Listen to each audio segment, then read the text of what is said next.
الذي مكبر الليل ونهار ومدبر الأيام وحده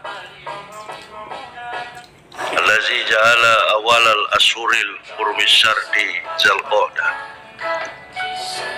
وجعلها شهرا حراما لا يسفك فيها دم حماية للحج وصدق وعده أشهد أن لا إله إلا الله الذي أنقذ عهده وأشهد أن محمدا عبده ورسوله أقول حمده الذي جهد بالله حق جهاده وبذل جهده. Ibu, bapak, saudara-saudaraku rahimakumullah yang kami muliakan, kami hormati, di kesempatan ba'da isya ini, sholat isya ini, kembali Allah kumpulkan kita. Apa itu? Ingin memperlihatkan kepada jamaah, beginilah kita kondisi umat Islam. Coba Bapak Ibu lihat kondisi yang terjadi sekarang. Bahkan sampai hari ini bukan orang kafir di belakang layar, tapi yang disuruh maju adalah orang Islam. Saya kan sudah berapa kali ceramah di sini. Dulu, sebelum saya masuk penjara, saya keluar, saya sering mengatakan, kalau orang kafir itu, mereka tidak ada pengaruh bagi orang Islam, bagi agama Islam. Kecil persentase orang kafir itu, baik secara politik, apalagi dalam masalah agama, nggak akan berpengaruh. Tapi di seluruh Indonesia saya selalu bilang, bagaimana hancurkan Islam pakai orang Islam. Saya bukan ustadz, saya juga bukan ulama, bukan.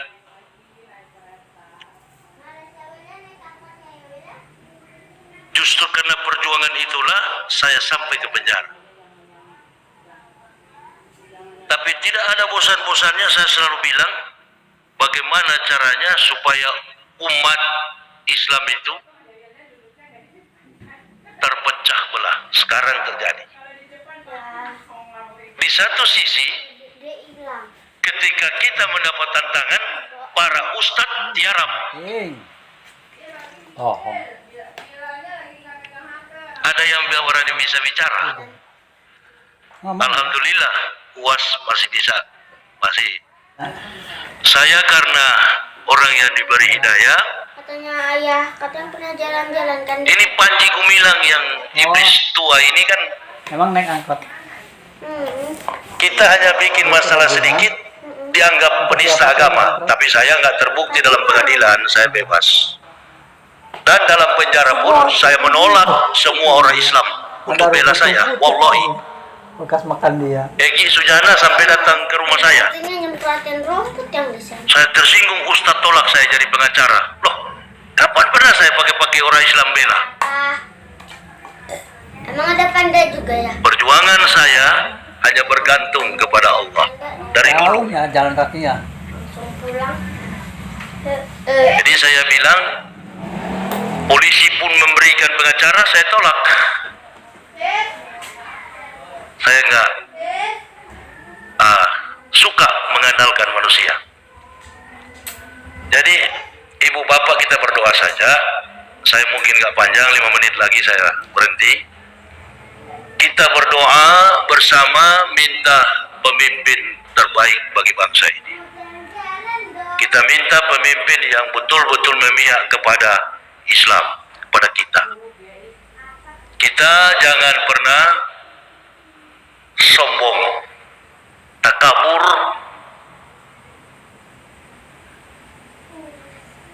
karena ibu bapak mesti lihat saya ini orang dari kafir yang kemudian masuk Islam. Saya sudah bilang-bilang dari dulu, orang kafir merekrut orang Islam itu ada 3 kategori. Yang pertama, orang Islam itu pandai dalam ilmu politik, cerdas. Yang kedua, orang Islam itu jago dalam ilmu Islam, pintar dalam ilmu Islam, bahasa Arabnya, balaghahnya, makhraj, tajwidnya, jago, dan itu direkrut orang kafir. Dan yang ketiga, yang akan direkrut oleh orang-orang kafir adalah orang mukmin punya pangkat dan jabatan. Ini yang terjadi. Dari dulu saya sudah ceramah begitu. Asakata anil haqi syaitonun akros. Siapa berdiam ketika kebenaran diganggu, maka mereka adalah syaitonun akros, setan yang bisu. Momen seperti ini seharusnya berdiri kita, para ustadz, serentak kita bicara. Tapi kan menurut tayangan Karni Ilyas, Indonesia Layers Club 2 minggu yang lalu kalau nggak salah, dengan satu judul 62,9% orang Indonesia takut berkomentar. Ini kita tinggal tunggu saja sampai kapan Allah berikan kita pertolongan. Takut di penjara, takut ditangkap, takut mati. Nah itu. Ini ibu bapak. Saya ketawa kemarin itu, ada orang-orang munafik dalam golongan kita. Ustadz Yahya katanya sejak ditangkap jadi melempem, jadi lemah. Lemah matamu. Saya bukan melempem, saya ini tahu persis. Dalam kitab Perjanjian Baru, cerdiklah kamu seperti ular, tulus hati seperti burung merpati. New Testament, Perjanjian Baru. Jadi taktik orang kafir itu begitu. Cerdik seperti ular, tulus seperti burung merpati. Kalau menghadapi ular, gampang. Kita harus lebih cerdik daripada ular. Menghadapi beringasnya harimau, kita harus lebih beringas daripada harimau. Begitu caranya. Nah, ini kan kita terjebak pada kecerdikan orang-orang kafir. Lalu menganalisa, Panji Gumilang di belakangnya adalah Israel. Salah ibu bapak, salah. Satu kalimat Panji Gumilang, saya sudah tahu kemana dia berpihak dan siapa pendukungnya. Saya sudah tahu. Panji Gumilang mengatakan masjid ini tempat orang-orang putus asa. Masjid kata Gumilang itu tempat orang-orang pelit. Ada betul, banyak salahnya. Ada betulnya juga. Kita mesti koreksi. Ini bajingan tua punya suara ini. Iblis tua, kalau bagi saya iblis tua. Karena tidak mungkin orang kafir mampu mengalahkan Islam dari dalam sejarah. Nggak pernah kafir menang. Bagaimana caranya? Hancurkan persatuan ukhuwah umat Islam. Nah, dia mengatakan rumah ibadah itu katanya di Vatikan. Bayangkan itu. Dan dia menggelar diri sebagai syekh. Itu dia. Syekh itu di atas ustadz, di atas ulama, syekh. Ngeri. Masa depan perjalanan Islam ke depan ini ngeri. Kalau cuma Riau ini berapa jumlahnya? Di Riau tambah Sumbar, tambah Medan, nggak seberapa. Kenapa? Saya ingat dengan seorang sufi berbicara, kebatilan yang terorganisir mampu mengalahkan kebenaran yang tidak terorganisir. Makanya saya tidak pernah mengorganisir diri di Islam manapun. Saya dari dulu single fighter, petarung. Tadi saya ditelepon sama orang Amerika bernama Mr. Joshua Graham. Dia bertanya kepada saya bilang saya dulu bekas pendeta yang masuk Islam. Tidak. Pak Lukman punya teman, Habib Lukman punya teman, Haji Lukman punya teman. Ustaz, dia mau datang ke sini. Saya bilang, you tak boleh masuk di masjid. You belum sunat. Tak boleh masuk di masjid. Kapan bisa jumpa? Besok. Insya Allah. Mudah-mudahan Allah berkenan dia masuk dia WA terus sama saya. Begitu perjuangan. Mengislamkan yang kafir, mengokohkan iman saudara muslim. Ibu bapak tahu kejadian kita dari bulan Ramadan sampai hari ini? Umat kita tidak bisa melihat mana Islam yang betul ini. Karena sesama ulama dipecah-pecah, saling fitnah, saling hina, bahkan nasab para habaib dihancur leburkan. Sampai hari ini, coba buka di YouTube itu, buka. Dari bulan Ramadan masalah ini sampai sekarang. Ini dia. There is a big picture on the back. Ada gambar besar di belakang kita ini yang orang awam tak bisa melihat. Insya Allah anak bisa melihat itu. Jadi Panji Gumilang ini di belakangnya itu la tazidana asyadana syi'ada wa talillazina amalul yahuda walazina asyrak. Yang paling keras kata Allah dalam Al-Maidah, yang paling keras yang kamu ketahui permusuhannya dengan orang-orang mukmin adalah Yahudi dan musyrik. Musyrik itu siapa? Musyrik itu orang-orang kafir. Jadi mereka ini bersatu dalam satu kekuatan. Bagaimana Islam ini di Indonesia ini lenyap, atau kalau tidak hancur, tidak berkutik. Makanya ngeri sekali keadaan ini. Ketika ada satu calon presiden yang disukai masyarakat luas, tiba-tiba wasit jadi pemain. The referee become a player. Ini wasit jadi pemain. Atau istilah kita orang Indonesia, cawe-cawe, Jokowi. Itu. Harusnya kan beliau itu adil. Berdiri di tengah, biarkan Prabowo, Anies, Ganjar. Mereka fight, mereka baku hantam di situ. Nah, di saat orang ini mau mencalonkan diri, dicari terus kesalahannya. Bahkan berita yang tadi siang saya lihat itu, Allahu Akbar. Profesor Hukum Tata Negara, Profesor mantan Menteri, Wakil Menteri orang Banjarmasin, Denny Indrayana, Menteri Wakil Menteri Hukum dan Hak Asasi Manusia, Menkumham. Itu sudah memberikan sebuah gambaran. Itu salah satu gambaran di belakang itu, jamaah. Jadi kita para ustadz ini lebih piawai dari para politikus. Satu-satu gambar ini keluar dari belakang.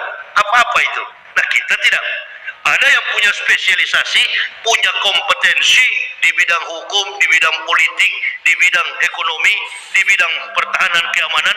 Nah, mereka itu yang harusnya bersuara juga. Ini dia. Tapi kan watak masyarakat kita ini kan mudah dibayar. Urusan Islam itu kan urusan nomor 100. Sama dengan kita di dalam masjid begini. Kalau si ustadz tidak mendapat bayaran mahal, apalagi kalau sudah bilang ustadz terkenal, itu budgetnya mesti mahal. Lalu membanding-bandingkan. Kemarin di Siak saya diumumkan, orang dari kabupaten, alhamdulillah kita berjumpa dengan ustadz kondang. Kondang dari mana? Keundangan, yes. Jangan membeda-bedakan ini ustadz kampung, ini ustadz desa, ustadz kecamatan, ustadz kota. Allahu Akbar. Jangan. Inilah mencari kesempatan di dalam kesempitan. Lagi pula masjid bukan untuk dakwah, ada juga untuk bisnis. Ini dia. Saya orang dari kafir yang masuk Islam. Bukan memuji orang kafir ya, bukan memuji orang Kristen. Tapi di gereja itu tak boleh ada bisnis.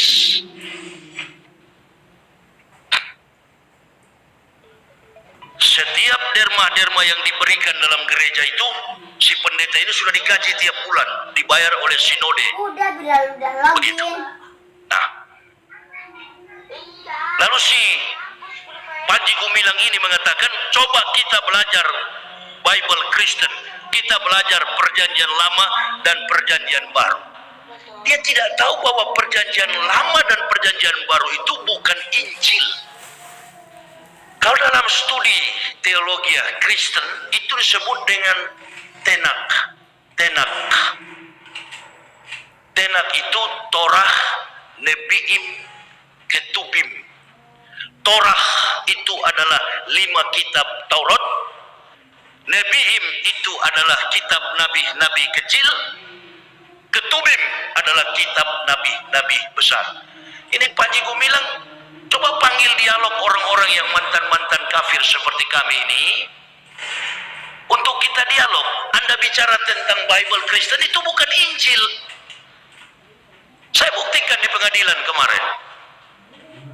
Injil itu adalah firman yang Allah berikan kepada salah satu nabi kita. Salah satu nabi kita yang bernama Nabi Isa alaihi salam. Tapi kan mindset orang Eropa, Amerika, orang Asia, apalagi Indonesia sudah menjiwai, memaknai bahwa Injil itu adalah kitab Kristen. Ini dia kecolongan. Dari dulu saya sudah katakan, bagaimana mungkin nabinya beragama Islam, kitabnya di gereja. Isa itu agamanya Islam. Antum, ibu bapak dan saya bayar zakat. Isa bayar zakat. Antum, ibu bapak sholat 5 waktu, Isa sholat 2 waktu.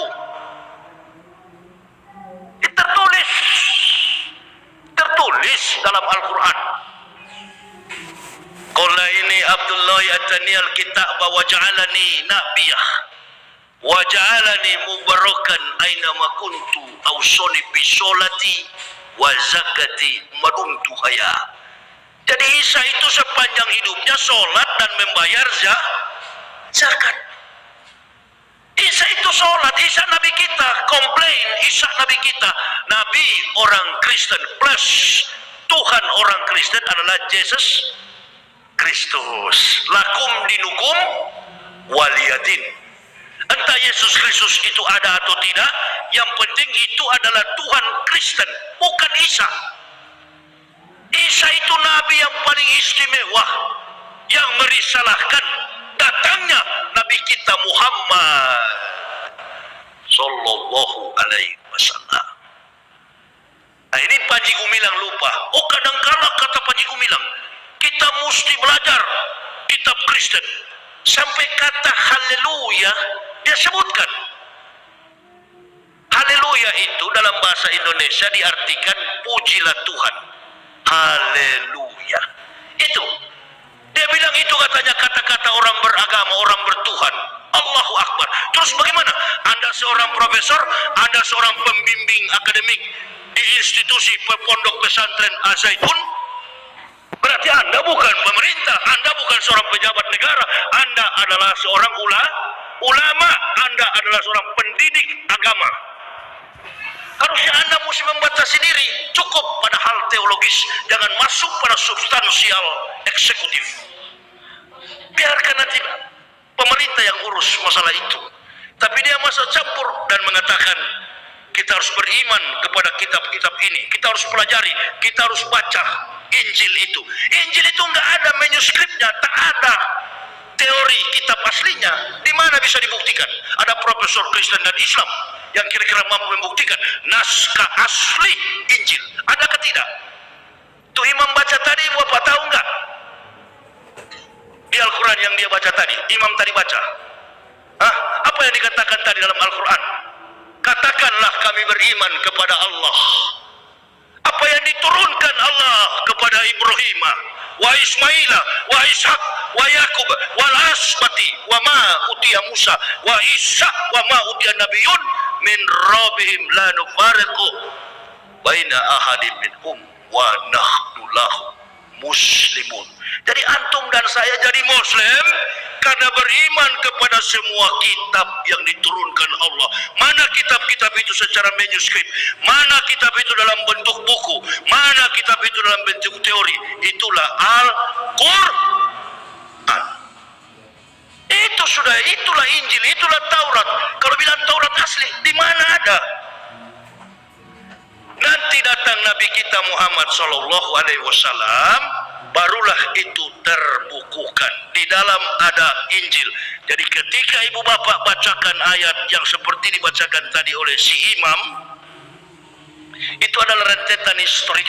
Ayat itu, saya bukan mufassir ya, tapi saya bisa mengartikan apa yang dia bacakan tadi itu adalah mengisahkan sejarah tentang perhitungan matematik nasab dari para nabi, dari Ibrahim, dari Ibrahim, Ismail, Ishak, Yakub, silsilahnya turun temurun. Ibrahim, Ismail, baru datang Ishak, Yakub. Yakub ini artinya Israel, Yakub, wal asbati ini dan keturunan 12 Bani Israel, 10 mati di padang Sinai, tinggal 2 sukunya, Benyamin dan Yusuf. Nah, wa ma utiya Musa, dan apa yang Allah turunkan kepada Musa, Taurat, wa Isa wa ma utiya Nabiyun, dan apa yang diturunkan Allah kepada Isa, Injil, dan nabi-nabi dari Tuhan mereka. Kamilah orang-orang yang berserah, kamilah muslim.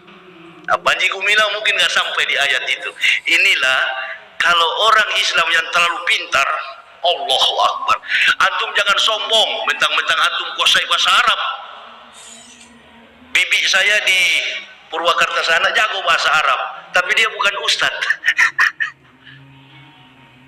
Jago dia bahasa Arab. Jangan sombong. Kesombongan itu yang akan menjatuhkan kita. Guru saya di Kalimantan bilang, nanti Pak Yahya kalau masuk Islam jangan belajar kepada ahli ilmu, belajarlah kepada ahli zikir. Orang berilmu belum tentu mengingat Allah. Terjadi sekarang.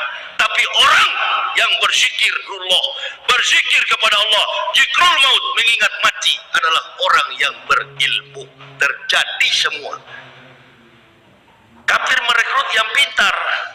Kemarin kita waktu memenangkan Prabowo, ban Vespa di kepala yang kita lawan. Kalau orang pakai ayat, dia jawab pakai ayat. Orang pakai hadis, dia jawab pakai hadis. Itu ibu bapak.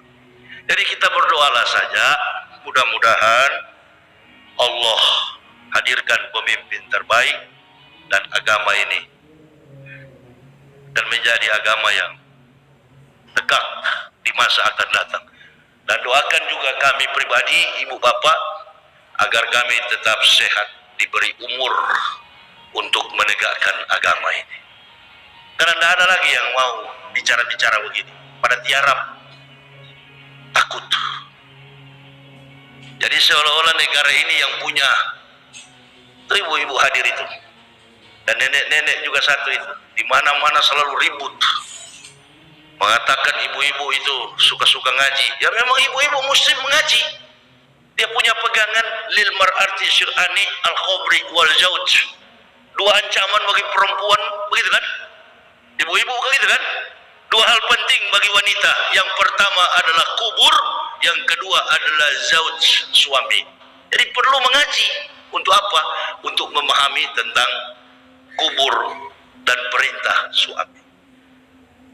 Ada kisah yang kemarin Sambo dan istrinya karena mengikuti perintah suami atau mengikuti perintah istri, terjebak suami istri. Ada juga pejabat suami istri masuk penjara. Nah ini karena tidak mengikuti taklim masjid. Tapi kita sekarang ini kondisinya memang lagi berjuang. Makanya kalau saya bisa analisis, ini seperti kita tinju di atas ring, petinju yang satu diikat kaki tangannya, petinju yang satu dibuka, ponyok yang diikat.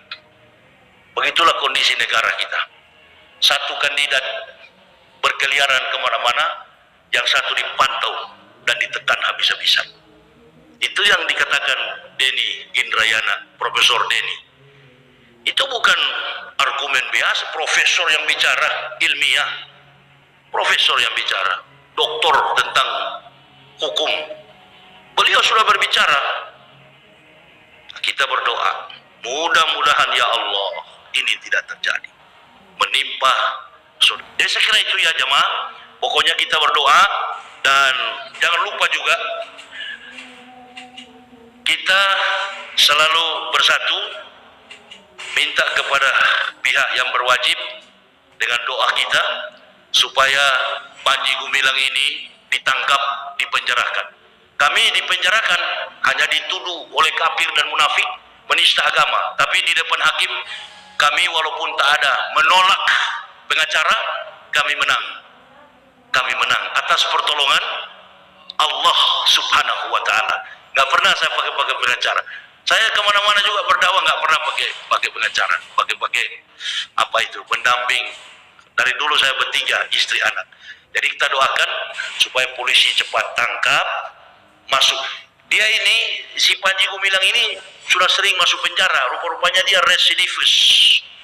Dia pernah masuk penjara dengan kesaksian seorang di TV One memalsukan tanda tangan seorang apa itu Pak Haji Imam punya tanda tangan yang salah satu pendiri pesantren Az-Zaitun. Jadi kita jangan mengutuk Az-Zaitunnya. Panji Gumilangnya dikasih keluar, ditangkap, disingkirkan, kemudian pondok pesantren ini, institusi akademik pondok pesantren tetap berjalan demi mengingat output generasi-generasi yang sudah keluar hasil dari pondok pesantren dulu outputnya bagus ya. Yang baru-baru ini satu orang saja kita keluarkan daripada mengorbankan banyak petugas dan masyarakat yang sering diadu domba. Berhentilah itu, insya Allah kita sama-sama berdoa dan pemerintahan yang nanti akan datang mudah-mudahan Allah sayang kita, Allah lihat perjuangan kita dan Islam akan maju ke depan. Tapi dengan catatan kita harus menyuarakan yang begini. Tak usah takut, tak usah ada keraguan, sampaikan ini di depan umum tanpa harus menjelekkan dua kandidat lainnya. Jadi itu aja ya jemaah yang bisa kami sampaikan, tak perlu panjang lebar. Intinya persoalan perjanjian lama dan perjanjian baru ini Bible Kristen ini tak usah ditanggapi. Sebenarnya kalau berdialog dengan Panji, saya mau tanya, Anda mengatakan kita harus mempelajari kitab Kristen perjanjian lama dan Injil. Siapa yang bilang Bible Kristen itu Injil? Di kitab Kristen aja nggak ada tertulis Injil, yang ada Bible. Nggak ada. Injil itulah Al-Quran, semua kumpulan kitab para nabi namanya Al-Quran. Asal Bapak Ibu tahu yang dibaca imam tadi artinya sudah turun-temurun dari nasab Ibrahim sampai kepada pengakuan doa iftitah. Qul innani hadani rabbi ila siratin mustaqim dinan qiyamam millata Ibrahim hanif wa ma kana minal musyrikin qul aina sholati wa nusuki wa mahyaya wa mamati lillahi rabbil alamin. Nah itu sudah jelas bahwa pengakuan kita sampai ibadah sholat pun melibatkan nama Ibrahim.